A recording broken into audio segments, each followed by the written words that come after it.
Hey Fly Tyers, welcome back. My name is Matt, and thanks for stopping by. Now I've gotten a lot of questions over the last few months about fly tying materials. You know, feathers and furs, and how do you know what to select and when to select one, and what should I buy? So I've decided to make just a few videos for the beginner on talking about some materials. And the first one I'm going to do is talking about hackle. I've gotten this question quite a bit. You know, what's the difference between a neck and a saddle and a rooster and a hen? Now, I'm going to keep this as a pretty basic overview, not a real in-depth primer on hackle, but just answer some of the basic questions on hackle that a beginner might have. Now, I'm not going to talk about partridge or pheasant or quail or anything else that you can use for hackle. Today, I'm just going to talk about chickens. Now, the first thing you really need to know is there are two types of hackle: dry fly and wet fly. Wet fly comes from hens, dry fly comes from rooster, generally speaking. So let's talk about hens first. Wet fly hackle.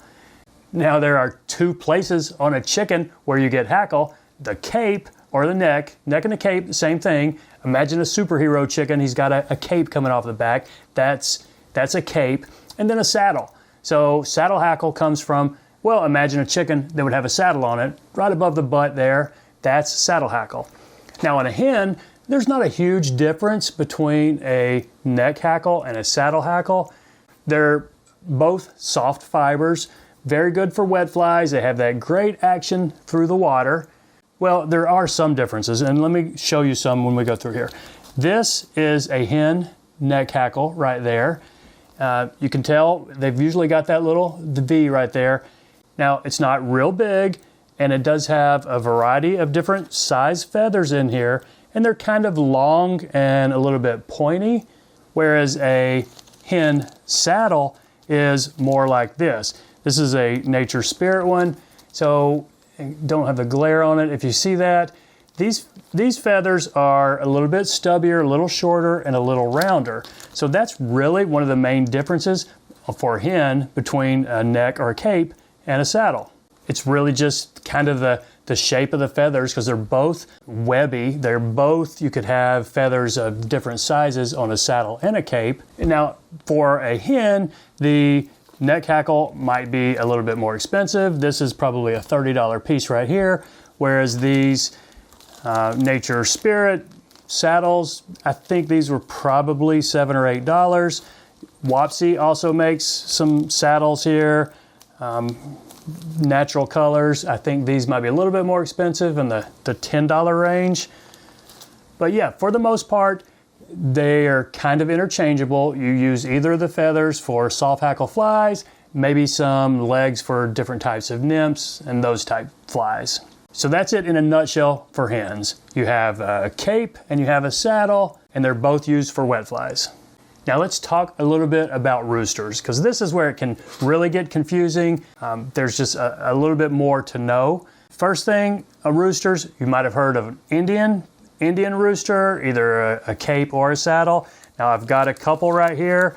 These are Wapsi Indian saddle patches, and badger and a furnace color. Now what does Indian mean in a rooster? Well, it's literally chickens that came from India, and they were raised for meat. I mean, by the tens of thousands or hundreds of thousands, and the feathers on them are just a byproduct. So that's why they're really cheap. So this badger right here, I think this was about $6. Now I should have mentioned, dry fly hackle in general has stiffer fibers, and it's made for, you know, tying your dry flies and keeping them floating. Now what about these Indian roosters? Are these good dry fly hackle? Well, they could be. I mean, they have the stiff barbs, but for the most part, you don't have a very good variety of sizes in here. Now, that's part of the reason why these are so cheap. So this one particular saddle right here, I could tie a lot of flies in size 10s, maybe a few in size 12s, but couldn't really tie anything smaller than that. So what these are primarily good for is, you know, wings of streamers, feather wing streamers. The badger and the furnace hackles make great streamer wings. Or you could strip all the barbules off and use the quills for wrapping, you know, quilled body dry flies. So I don't really recommend Indian for tying dry flies. Some of the old timers do, but it's kind of challenging, and we have a whole lot better options today. So let's talk about the next type of dry fly hackle. These are two neck chunks. These are both Wapsi, both badger color. This one is a prime, and this one is a grade 2. $14, $5. Now what's the primary difference on these? Well, this grade 2 would have a lot of feathers in here that would tie size 10, 12s, a few 14s here, and a couple of 16s, but very few feathers in here that would tie down to an 18 or 20. Whereas this prime would have quite a few more feathers that you could tie down to a size 18 or 20. Going back to this grade 2 right here, if you were trying to tie a dry fly down to an 18 or 20, the feathers you're going to be using are tiny. I mean, we're talking an inch long. So you might have to use more than one feather to wrap enough to get enough hackle for a dry fly. So these neck chunks by Wapsi are not top of the line dry fly hackle. So speaking of that, let's talk about some top of the line dry fly hackle. Now we're stepping into whiting. Now whiting genetically grows their chickens, raises their chickens specifically for the hackle. This is a half cape. You can tell it's, if it was a full cape, it would be symmetrical. But this is a bronze grade, dun colored cape. So half cape actually.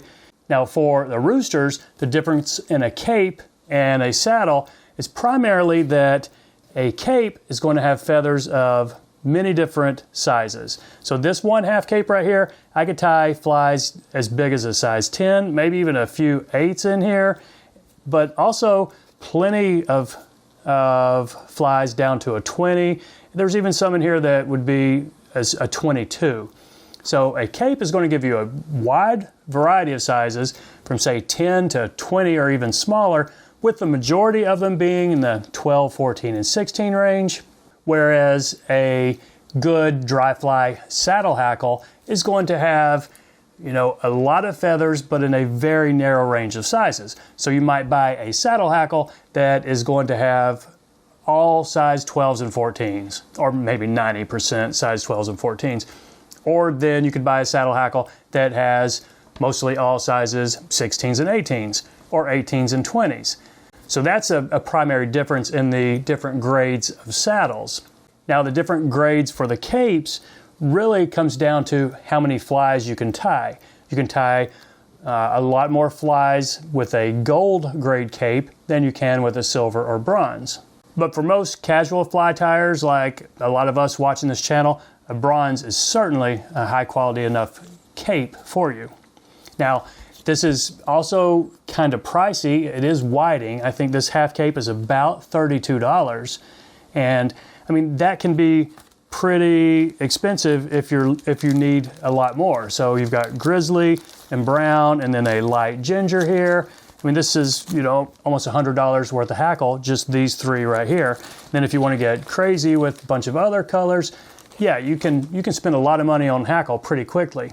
But don't get too discouraged. You don't necessarily need to go this route just yet.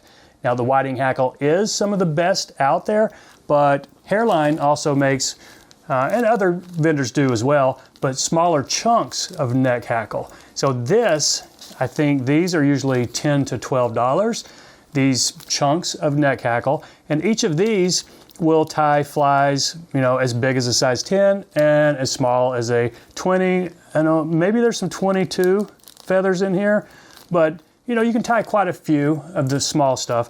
And for $10 or $12, you can get 3 packs of this one in various colors for what you would pay for one of these.